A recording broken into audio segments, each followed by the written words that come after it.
So there have been a number of top professionals and even amateurs switching to a club which will soon be made illegal. Maybe. We are talking about this, an arm lock putter. Now this particular arm lock putter, if you have a look here, belongs to a certain Bryson DeChambeau. This is actually a replica of his putter. Didn't manage to sneak into his hotel room and lift it. Not for lack of trying. Now the clamour to ban golf clubs like this is because the grip is pressed to the inside of the lead forearm. Now this goes very close, presses against, almost swims in the sea of anchoring, such as belly and chin and chest and wherever you can whack it in your body. But for whatever reason, this is a grey area, so people can still lock and anchor. And apparently, this makes it easier to put under pressure. It takes quite a lot of movement out of the putting stroke as far as the body is concerned. So what I thought I'd do is actually put Bryson's putter to the test. God, what a perfect end to the intro that would have been. In a competition, which is taking place here at Bramwell Golf Club next week. So the running order of this video, we're going to head out here onto the golf course, testing it out and giving some first impressions about what it's like on the course. I have hit putts with this putter on the putting practice green before, but never actually out on the golf course. So I'd like to know what it's like on different breaks and all the rest of it. Then we're going to discuss about how using arm lock putter could actually make your stroke and your putting better, and then competing in the competition and comparing my stats from that event to what I've been doing previously. Wallop that like button. Hit it. Hit it, hit it, hit it, get it, get it.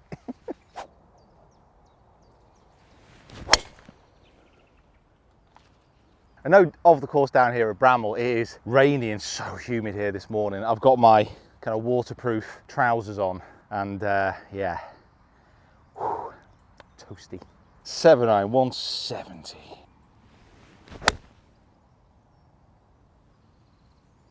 Yeah, I've not actually swung a club since Open qualifying last week, and I won't say things have improved much. It's going forward-ish. Still missing all the greens, but Bryson gives it all this action behind the ball, doesn't he? I don't actually know. feels like I'm starting all over again. Downhill, left to right. The biggest weird thing for me is just that left arm being so far ahead of the ball. And because you're over the top of the ball as well, it's fine. There's no need to panic. It's not like I'm entering a comp with this putter. There's no need. I can't even pick it up. I need to sit down.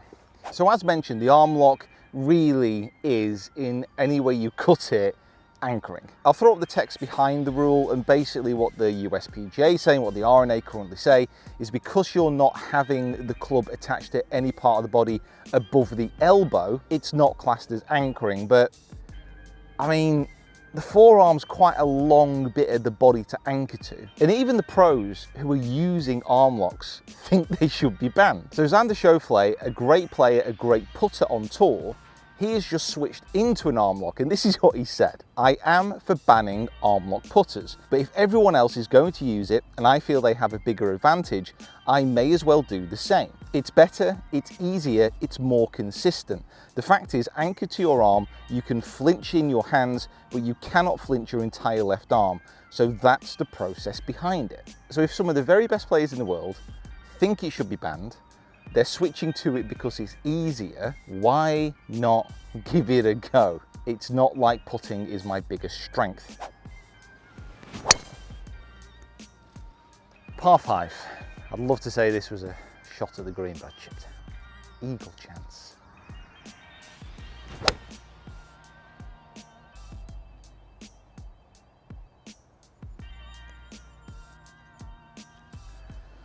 Oh, what a player. What's a golfer? Right to left, up the hill to begin with, then braking down to the left as well. Pace control. My biggest worry with this putter is pace control. However, I've got to be honest, I do like the feeling of it. It's just if I can overcome how strange it looks, and obviously we've not got long to get used to it.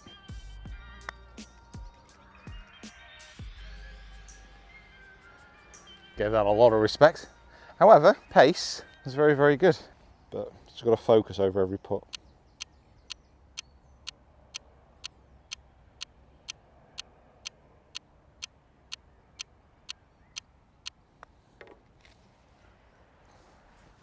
Now, I've only got a short amount of time to try and get used to this putter for the competition, and there's two specific drills that I'm going to use to hopefully hone my skills. The first one is a double gate drill, because there's 2 gates in the drill.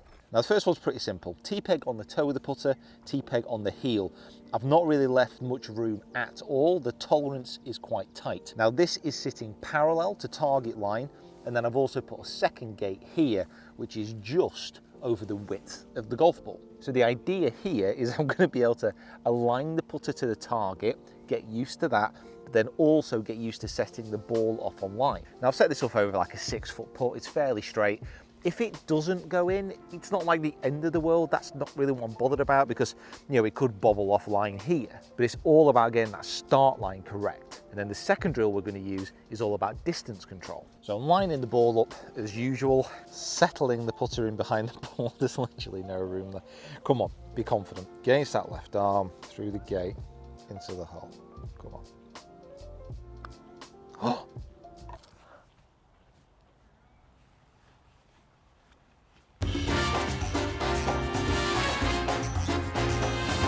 First time, can I get 2 out of 2? If I get 2 out of 2, then that basically means I don't have to practice again until next week. Pretty much solved golf. Like, I know it's quite a difficult game, but this, like, literally would be the end of it. Oh.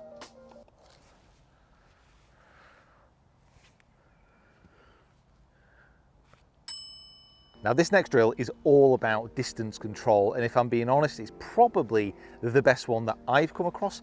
It certainly makes distance control a little bit more natural. Obviously, you don't think of that with Bryson, but this is a great drill to use. Jordan Spieth uses it, so I mean, surely that's like a full stop on this particular argument. And it's very simple. So I've got the length of the green here down at Bramall, and it's got what? Maybe 50 foot of maximum distance. So you start from a T-peg, and all you do to begin with, you hit a putt as short as possible. T-peg out of the pocket, that goes behind the ball as tight as possible. Ball comes back to the start point, and that counts as 1. The second putt, we just want to be getting it just past it. T-peg comes up, goes behind the ball, and that, ladies and gentlemen, as you might have guessed, is 2. And the whole point of this is to keep stacking those putts and get as far as possible. My record is 35, and right now, right here, we are going to try and beat it. Time for a dramatic montage. 35 to beat.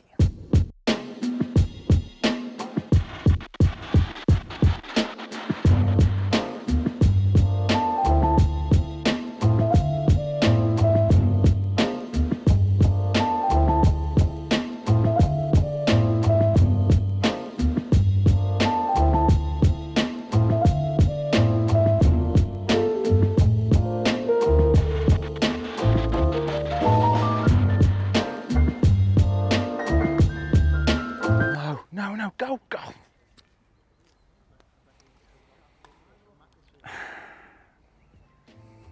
11. Well, that. 12.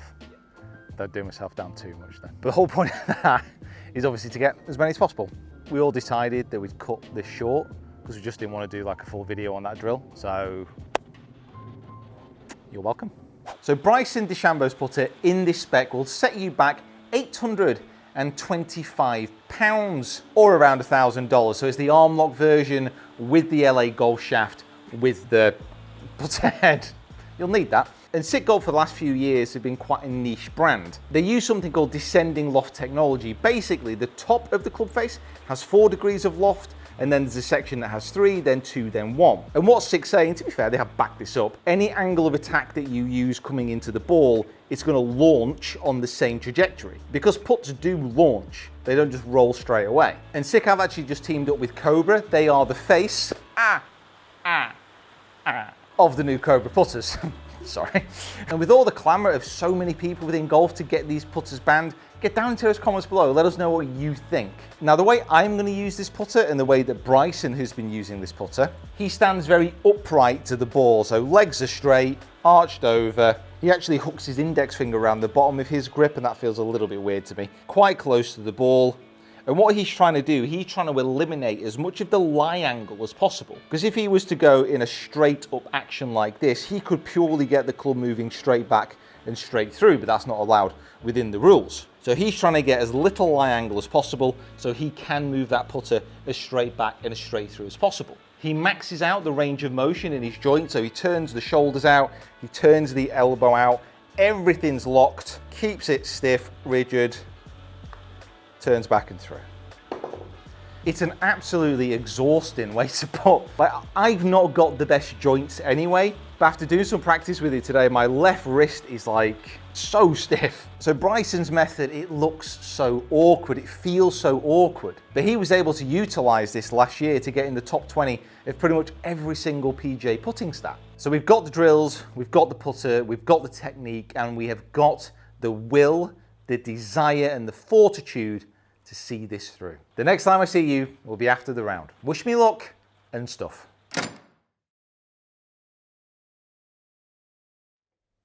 So, time to reveal the results of the experiment with Mr. Bryson DeChambeau's putter. And this club doesn't suck. However, the first comp that I used it in, the one at Bramall, I shot 2 over and I didn't actually putt that great. It was my first comp back since Open qualifying and I was a bit nervous. Within my game at the moment, confidence is quite low. But there were signs during that round that actually things were okay. Hold a great eagle putt on a par 4, for example, that felt great. But there were quite a few putts that I pulled and I just wasn't fully comfortable. So I wanted to give it another go. The day after the Bramall Pro-Am, I had the Pro-Am at Hurlstone Hall for the Northwest Masters, and then I had the Northwest Masters following. And that's when things started to pick up. So I've been working with putting coach Lee Sullivan, and he's been collecting my stats. So for putting and my stats generally, I use something called strokes gained. And I'll throw up here the explanation of what strokes gained is, but it is the most accurate way of assessing your stats and where your game is currently at. So what I'll do here is throw up my stats for my year's competitions. I've not had loads. Again, playing more competitive golf is going to be central to the quest for the Open moving forwards. But you can see my strokes gained apart from one round at the PGA Championships. My putting has been in the minus strokes gained. Now what this means is against a professional baseline, I am losing this many strokes against the fields that I'm playing. So this shows a progression against the rest of the year. In other words, compared to the rest of the comps this year, I put it better with the sick arm lock, basically. My main improvements came in the fact that I only missed one putt inside 5 feet. That's huge, and that's for the Pro-Am and the main competition. But I also hold a good number of 10 to 20 foot putts. Not always for birdie, because in the Pro-Am I shot a level par. In the first round of the comp I shot a 3 over, and in the second round of the comp I shot a 4 over. In the actual competition that put me in a tied 20th position. The course was playing very tough. There were some negatives though, I have to say. My distance putting still wasn't great. I mean, when you do lock a putter onto your arm, it does take away some feel. Now, feel is subjective. You know, if I practice more on longer distance putts with this putter, it will get better. But starting the ball on line with this arm lock is awesome. And I have to say, one of the big talking points about this putter, and one of the reasons why a lot of people want it banned, is under pressure, it felt more solid. It was easier, no doubt about it. And I was striking the ball pretty rubbish without that putter and without the way that I was hitting it.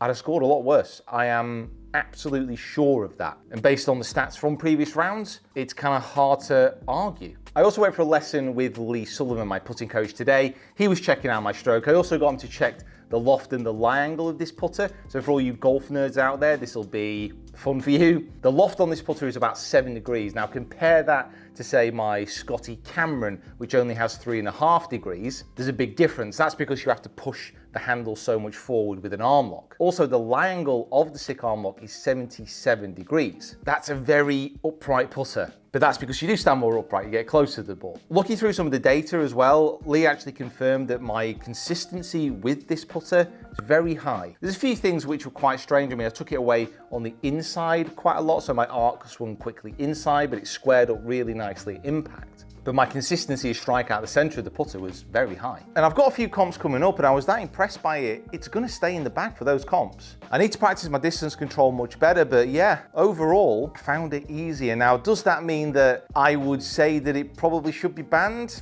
Not really. So for me, anchoring belly putter and the broom handle method, I don't think that should have been banned anyway. I think golf is hard enough and those things, it doesn't particularly bother me. But get down into those comments below. Let me know what you think. And would you be tempted to try an arm lock putter? Let me know below. And what are some of the barriers? Because at the moment, arm lock putters do cost a lot more than regular putters. There's no doubt about that. Right, thanks for watching. Pleased with my progress so far with this. Let's keep on trucking along. More comps to go next week. Let's see if this good form with the putter can continue. I'm gonna have a bit of a practice with it right now.